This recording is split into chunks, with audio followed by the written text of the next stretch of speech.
때는 1944년, 미국과 일본은 태평양을 차지하기 위한 치열한 전쟁을 벌이고 있었습니다. 양측 모두 태평양 곳곳에 함대를 파견해서 전투를 치르고 있었는데요. 이때 가장 중요했던 것이 바로 전쟁 수행에 필요한 해군 기지였습니다. 당시 미 해군은 하와이 섬 진주만 해군 기지를 통해서 태평양에 진출하고 있었고, 일본 해군은 이에 맞서 트루크 제도의 해군 기지를 확보한 상태였습니다. 이 트루크 제도의 일본 해군 기지는 진주만에 버금갈 만큼 거대한 규모였는데요.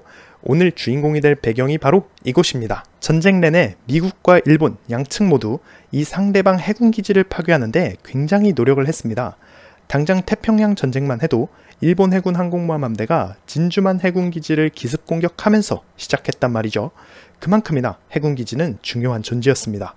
그리고 1944년 2월 미 해군은 항공모함 함대를 동원해서 일본 해군의 트루크 제도 해군 기지에 대규모 공격을 가하기로 합니다.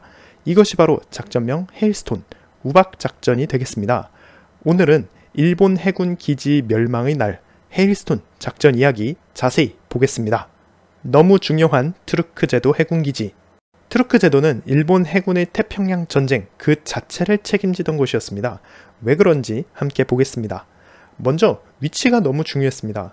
일본군의 모든 물자와 보급품은 일단 일본과 조선 등지에서 출발해서 트루크 제도에 들렀다가 각각 일본군이 작전 중인 최전방으로 보내지고 있었습니다. 전쟁 초기에 일본군의 목표는 남서쪽으로 전진해서 솔로몬 제도를 점령하고 바누아투와 피지, 더 나아가서 호주까지 공격하는 것이었기 때문에 트루크 제도는 이 모든 작전의 중심에 있었습니다. 특히 1944년 들어서면 일본은 점점 수세에 몰리게 되는데요.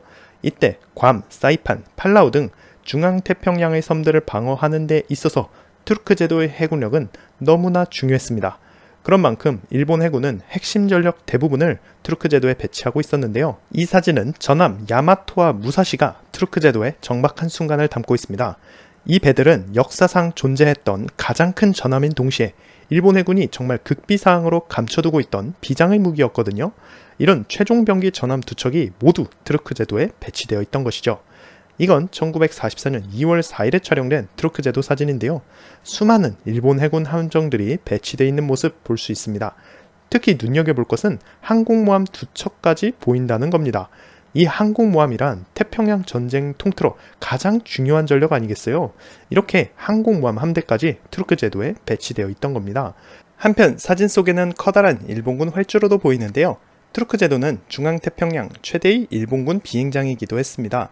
당시의 트루크 제도 지도를 보시면 총 4개의 비행장과 2개의 수상기 기지가 더 있었고 1944년 2월 기준으로 총 365대의 항공기를 운용하고 있었습니다.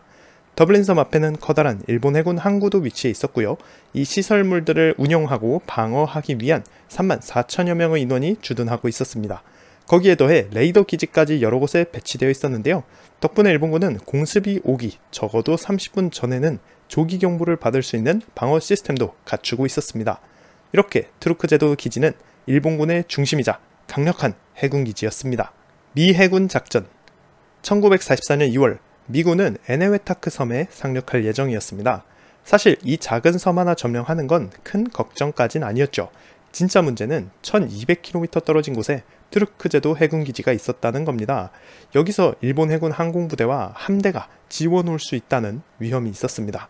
따라서 미 해군은 에네웨타크 섬 상륙과 동시에 트루크 제도에 대규모 항공모함 함대를 보내서 공격하기로 결정합니다. 이 공격에는 미 해군 정규 항공모함 5척과 경항공모함 4척, 그리고 전함 6척에 이들을 호위하는 순양함과 구축함 30척이 동원될 건데요. 실로 굉장한 전력입니다. 이 작전에는 헤일스톤이라는 이름이 붙여지게 됩니다. 앞으로 미 해군 작전은 간단하게 2단계로 진행될 건데요.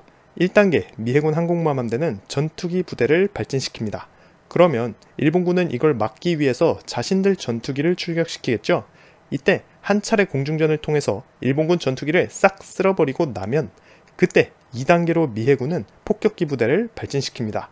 이미 일본군 전투기 대부분이 공중전으로 무력화되었을 거기 때문에 미군 폭격기 조종사들은 마음 푹 놓고 공습을 할 수 있다라는 작전이 되겠습니다. 눈치 빠른 일본군. 한편 트루크 제도의 일본 해군은 2월 4일에 미군 정찰기가 자신들을 촬영하며 돌아다니는 모습을 목격합니다. 이 보고를 들은 연합함대 총사령관 고가 미네이치 제독은 투르크 제도가 2월 21일쯤에 공격받을 것이라고 판단하고선 모든 일본 함선들한테 그 전까지 투르크 제도를 떠나라는 명령을 내립니다. 이 명령이 신의 한 수였는데요. 2월 4일 기준으로 투르크 제도에는 적어도 전함 1척, 항공모함 2척, 순양함 10척, 구축함 20척이 정박 중이었거든요. 이 배들 대부분이 진짜 꽁지 빠지게 급하게 섬을 떠났습니다. 덕분에 주력함 상당수가 헤일스톤 작전을 피할 수 있게 됩니다. 하지만 이 거대한 함대가 한꺼번에 후다닥 떠나는 건 불가능했습니다. 철수 명령이 너무 늦었던 거죠. 그렇게 헤일스톤 작전 당일에 일본 해군 구축함 전대 상당 부분이 아직 떠나지 못한 상태였고 이들을 포함해서 약 60척의 함선이 투르크 제도에 잔여하고 있었습니다. 헤일스톤 작전 시작 1단계 항공전력 초토화 2월 17일 여명 미 함대는 투르크 제도 북동쪽으로 약 144km 지점에 도착합니다. 그리고 새벽 4시 43분에 첫 번째 공격 부대인 전투기 부대를 발진시킵니다. 이 부대는 헬캣 전투기 총 72대로 구성되어 있었고 목표는 투르크 제도의 일본 전투기들을 무력화시키는 것이었습니다. 한편 일본군도 레이더 탐지를 통해서 미 해군 항공부대가 도착하기 약 30분 전에 조기 경보를 울립니다. 하지만 어찌된 이유인지 투르크 제도의 비행장 4곳 중에서 사전 공습 경보를 받은 곳은 페렘과 에텐 비행장 딱 2곳밖에 없었습니다. 어찌됐든 일본군도 급하게 전투기들을 출격시켰고 투르크 제도 상공에는 일본군 항공기 90기가 떠있게 됩니다. 이 중 절반인 제로센 전투기 45대가 미군 헬캣 전투기들을 상대하러 날아옵니다. 곧이어 6시 10분부터 헬캣 전투기와 제로센 간의 치열한 공중전이 전개됩니다. 근데 이 전투는 시작한 지 단 몇 분 만에 일본군 전투기 30기가 격추당하면서 미군의 압도적인 승리로 끝나버려요. 이때 미군 조종사들은 일본군의 조종 실력이 상당히 미숙한 듯 보였다고 기록하고 있습니다. 이어서 미군 전투기들은 기총소사를 가해서 지상에 있는 일본군 항공기 40기를 파괴합니다. 사진을 확대해보면 일본군 항공기 수십 대가 무방비하게 야외에 주차되어 있는 모습을 볼 수 있습니다. 이 대부분이 기총소사로 파괴당하게 됩니다. 여기에 더해서 폭탄을 장착한 어벤져 내격기 18대가 비행장에 추가 공격을 가합니다. 이 사진은 더블린 섬의 해군 시설이 폭격받는 순간을 보여주는데요. 투하되는 폭탄 여러 발이 사진에 함께 찍혀 있습니다. 사진 구석에는 핵심 표적이었던 일본 해군 항공기들이 보입니다. 이 사진은 모엔섬에 있는 수상기 기지가 폭격받고 불타는 순간을 담고 있습니다. 뒤로는 더블린 섬의 해군 시설과 에텐섬 비행장도 보이는데요. 모두 연기를 뿜고 있습니다. 섬들 사이로는 공격받는 일본군 배들도 보이고요. 헤일스톤 작전의 스케일을 전체적으로 잘 보여주고 있는 사진이라고 생각합니다. 이 사진에서는 폭격받고 불타는 에텐섬 비행장이 보이는데요. 항구에 정박해 있는 일본군 함선들도 여러 척 있습니다. 그렇게 이날 비행장에 대한 공격으로 일본군은 항공기 56대가 격추당했고 지상에 있던 항공기 235대가 파괴당하는 치명적인 손실을 입습니다. 전투기 전력이 사실상 전멸한 건데요. 반면 미군 손실은 헬캣 전투기 겨우 4대를 잃은 게 전부였습니다. 2단계 항구와 선박 공격 전투기 부대가 출격한 직후 오전부터 미 항공모함들은 폭격기 부대를 발진시킵니다. 목표는 투르크 제도에 있는 일본 해군 함대였습니다. 이날 미 함대는 투르크 제도에 무려 30차례나 공습을 가하는 위험을 보여주는데요. 미군 조종사들은 최소한 2번 이상 작전에 나섰다고 합니다. 폭격 1번 하고 항공모함에 돌아와서 재무장하고 다시 출격할 정도로 부지런했다는 얘기입니다. 덕분에 투르크 제도의 상공은 하루 종일 공격을 가하는 미 해군 함재기들로 뒤덮여 있었습니다. 이 사진 속에서 일본군 수송선은 미군 어뢰에 맞고 폭발하고 있는데요. 날아오는 어뢰가 만들어낸 물줄기까지 선명하게 찍혀있는 긴박한 순간의 사진입니다. 이날 항구에 정박해 있던 일본 해군 함선 대부분은 공격을 받았는데요. 사진 속 배들 중에서 가장 큰 이 친구는 지원순양함 아이코쿠마루입니다. 이 배는 탄약을 잔뜩 싣고 운송 중이었는데요. 이어서 미군 폭격기가 투하한 직격탄을 맞으면서 그야말로 배 전체가 증발해버립니다. 이 배를 공격했던 미 해군 함재기도 폭발에 휘말려서 추락하게 됩니다. 이어서 이 사진에선 일본군 수송선 2척이 공격받고 있는데요.